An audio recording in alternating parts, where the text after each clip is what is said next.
Hello everyone and welcome to my channel. This is my very first video and I'm really excited. I think it's going to be good. I'm excited to go on this journey with you guys and to just have some fun. As you can see, we are in my humble abode. So for this video, I'm going to be answering some questions that I was asked on my Instagram. They're going to be questions pertaining to my life as a first-year law student.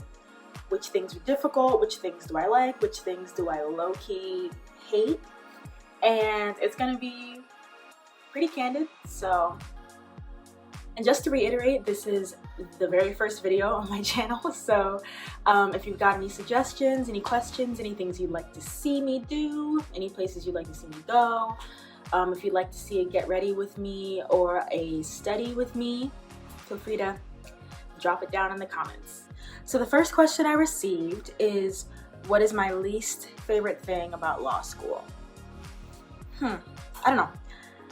That one's a little difficult. I'm not too sure. Probably. Never took your side.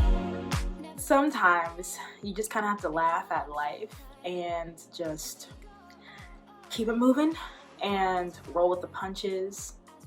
It's hard because it does kind of seem like the joy is being beaten out of you with a very, very large and painful stick. But, I mean, things could be a lot worse. I'd have to say, probably for me, torts. Just because torts is a little more fluid. The way I was taught torts, it's a little more fluid. You've got a little more wiggle room and you just have overarching concepts that you can apply to hypothetical situations that your professors give you. So there's a little more wiggle room with like how clever and how creative you can be with the scenarios.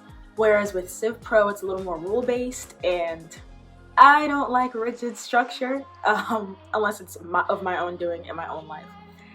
But yeah, Civ Pro is a little too rule-based, and some people like that because it's a little formulaic. But I like to have a little more freedom and creativity with what I present as an answer.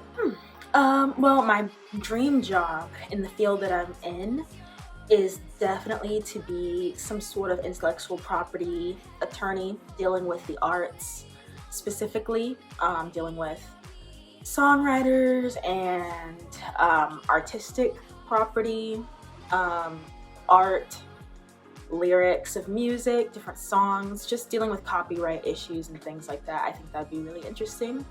I love the arts. I love singing. I did a cappella all throughout college, undergraduate, and it was so much fun. It was the best time of my life, hands down. Crazy, so much fun, and I feel like this field that I've chosen isn't the most creatively freeing field. I mean, the field's what you make it, but you know, I think the path that I'm going down and the career that I am choosing will allow me to bridge the gap between the two of them.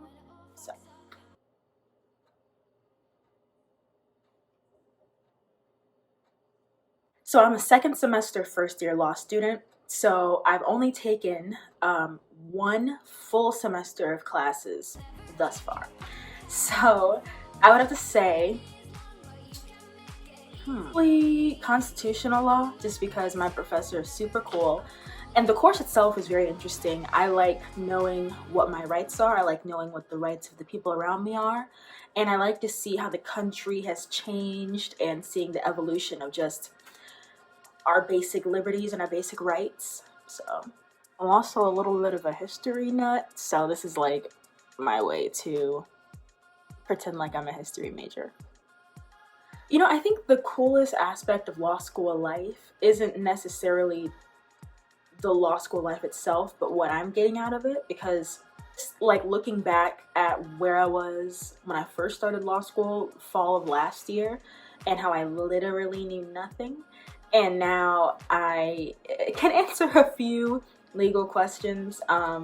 Just, you know, I can look at a contract or look at my lease, for example, and notice little discrepancies here and there, and I can defend myself, and I can basically advocate for myself in a legal sense way better than I could last semester. So I think that's probably the coolest. You know, when your landlord's being kind of crappy and they're trying to like get out of clauses that they put in their lease, and they're trying to break their end of the bargain, but they're trying to make you still pay rent. Boo-boo. Rest. Rest, rest, rest. And some more rest. I underestimated how much I needed just some time to take to myself and to relax and have fun and to live my life before I went to law school, because spend so much time while you're in law school working and sometimes forgetting to take care of yourself, which is extremely important. So to have the time before you enter law school to just chill and, you know, live your life, have fun with your friends, and go places that you want to go is extremely, extremely important. Straight from undergrad to law school, and they're fine, but it's just, for me, I personally could not do it because I feel like I don't have enough time for myself as it is.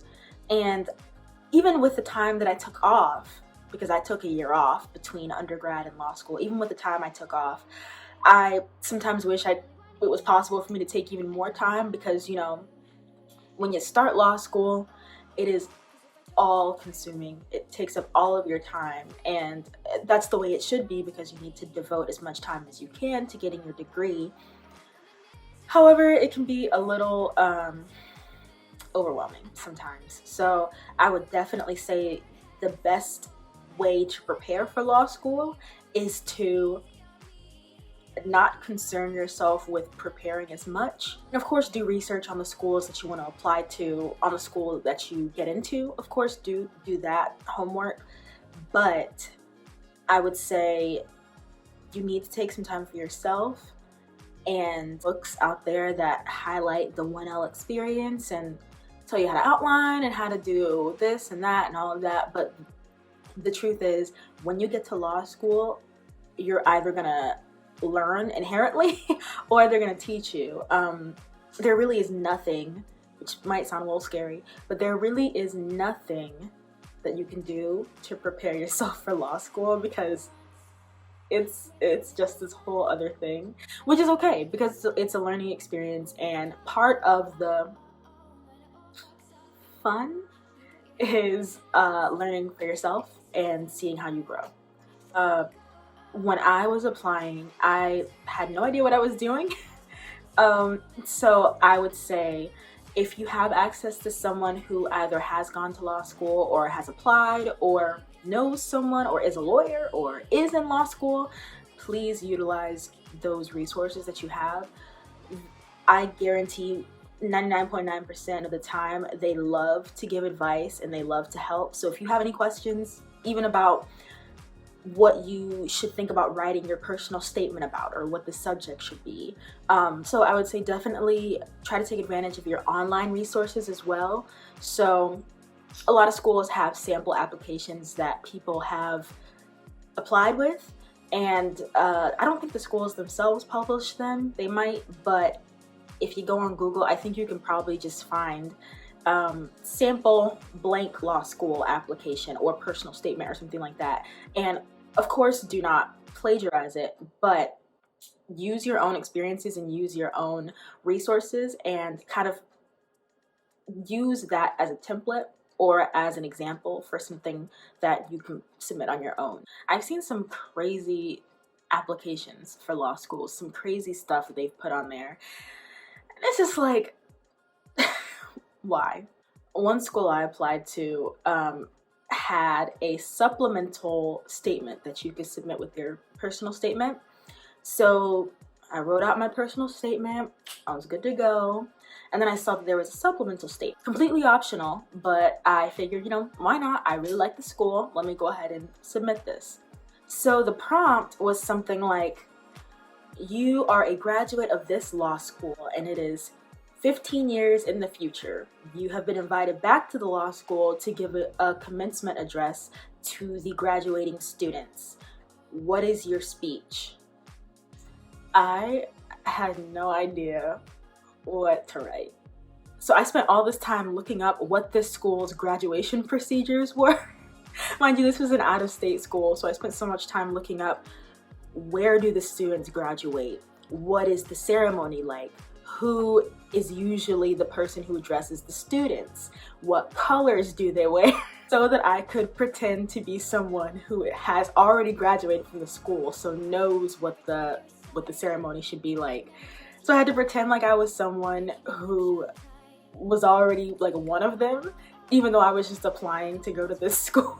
And I had no idea. I'd say is just go with it and be creative. A lot of law schools like to see that you can think out of the box and that you're not just a stereotypical by the book straight-laced person. They like to see that you've got some flavor and that you've got some personality. So every person has their own personality, so use that to your advantage because there's no one out there like you. That is the end of this video. Thank you so much for joining me. Thank you for sending me your questions. Like I said, feel free to comment and let me know what you'd like for me to do. I'm open to anything. This channel is a blank canvas, so anything goes within reason. And yeah, like, comment, and subscribe.